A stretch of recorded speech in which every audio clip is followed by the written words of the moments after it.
सामने आ रही है कि उद्धव ठाकरे, शरद पवार, नाना पटोले की मुंबई में बैठक है। बैठक में सीट बंटवारे पर मुहर लग सकती है। इस वक्त की बड़ी खबर, महाविकास अघाड़ी दल में सीट बंटवारे पर आज मुहर लग सकती है। उद्धव ठाकरे हो गए, शरद पवार हो गए, नाना पटोले की मुंबई में आज बड़ी बैठक मानी जा रही है और बैठक में सीट बंटवारे पर, सीट शेयरिंग पर यहां पर मुहर लग सकती है। महाराष्ट्र की सियासत में भी लगातार देखिए बैठकों का दौर चल रहा है। एक तरफ शिंदे गुट में तो दूसरी तरफ आपको बता दें कि महाविकास अघाड़ी दल लगातार सीट बंटवारे पर चर्चा कर रहा है। तो उद्धव ठाकरे, शरद पवार, नाना पटोले की मुंबई में अहम बैठक है। अब देखना होगा कि आखिर किस रणनीति के तहत यहां पे सीट शेयरिंग होती है।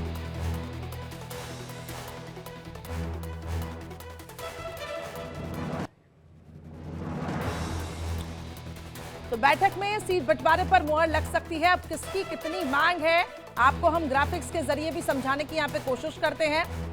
उद्धव ठाकरे, शरद पवार, नाना पटोले इस बैठक में शामिल होंगे, लेकिन आखिर मान मनोबल की अगर हम बात करें, बीजेपी की देखिए अगर बात करें तो 34 सीटें, कुल 48 सीटें महाराष्ट्र में। ये एनडीए का फॉर्मूला हम आपको बता रहे हैं, जिसमें शिंदे गुट को 13 सीट दी गई है, अजीत पवार गुट को 8 सीटें दी गई हैं। ये फिलहाल सीटों की मांग हो रही है और इस पर सहमति बन रही है कि नहीं बन रही है, ये तो देखिए आला कमान की तरफ से डिसाइड होता है। लेकिन फिलहाल ये एनडीए का गणित है जो आपको हम दिखा रखे हैं। बीजेपी 34, शिंदे गुट जो है वो 13, इसके अलावा अजीत पवार गुट जो है वो 8। अब कांग्रेस का मेगा प्लान क्या है वो भी समझ लीजिए, जिसको हम कह रहे हैं महाविकास अघाड़ी दल। अब इसमें शिवसेना जो है वो 23 सीटों की मांग यहाँ पे कर रखी है, कुल जो है 48 है।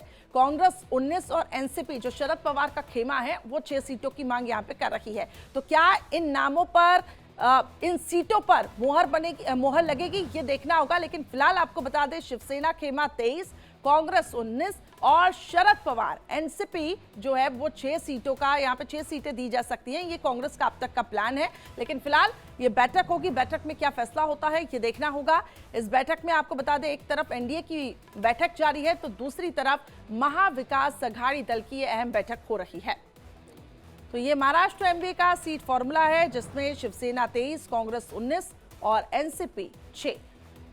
तो वहीं आपको बता दें, इस पूरे मामले में अगर हम देखें तो आज की जो बैठक है वो अहम तो है ही, लेकिन एकनाथ शिंदे गुट, सीएम एकनाथ शिंदे ने भी एक बैठक बुलाई है, जिसमें बताया जा रहा है विधायकों और सांसदों के साथ चर्चा करेंगे एकनाथ शिंदे। तो आज एनडीए में शामिल हो सकते हैं राज ठाकरे, ऐसी भी खबरें हैं।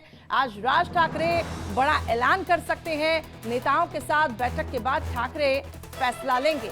तो बड़ी खबर आपको बता रखी है, महाराष्ट्र में आज सीएम एकनाथ शिंदे ने ये बैठक बुलाई है। विधायकों और सांसदों के साथ चर्चा करेंगे शिंदे और आज एनडीए में शामिल हो सकते हैं राज ठाकरे। राज ठाकरे पर ऐलान हो सकते हैं नेताओं के साथ। बैठक के बाद राज ठाकरे फैसला लें।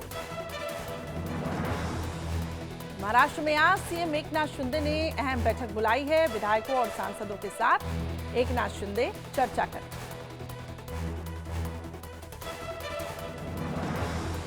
तो एनडीए का अभी हमने आपको प्लान दिखाया। इसके साथ साथ एक तरफ कांग्रेस गुट में अहम बैठक, राज ठाकरे जब एनडीए में शामिल होते हैं तो वो आखिर किस तरीके से सीट शेयरिंग पर चर्चा करते हैं ये देखना होगा।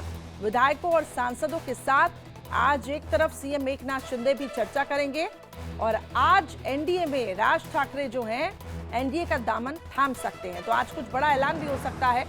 ये महाराष्ट्र की सियासत से बड़ी खबर, नेताओं के साथ बैठक के बाद ये फैसला लेंगे। 2 तस्वीरें, एक तरफ एकनाथ शिंदे की बैठक तो दूसरी तरफ एनडीए में राज ठाकरे की एंट्री। तो एकनाथ शिंदे ने ये अहम बैठक बुलाई है तो दूसरी तरफ अगर एनडीए में राज ठाकरे आते हैं तो आखिर क्या फायदा मिलेगा ये देखना होगा बीजेपी को और इसके साथ साथ एनडीए को भी। और राज ठाकरे को क्या पद दिया जाता है, किस तरीके से सीट शेयरिंग पर यहाँ पे बात होती है, ये भी देखना होगा।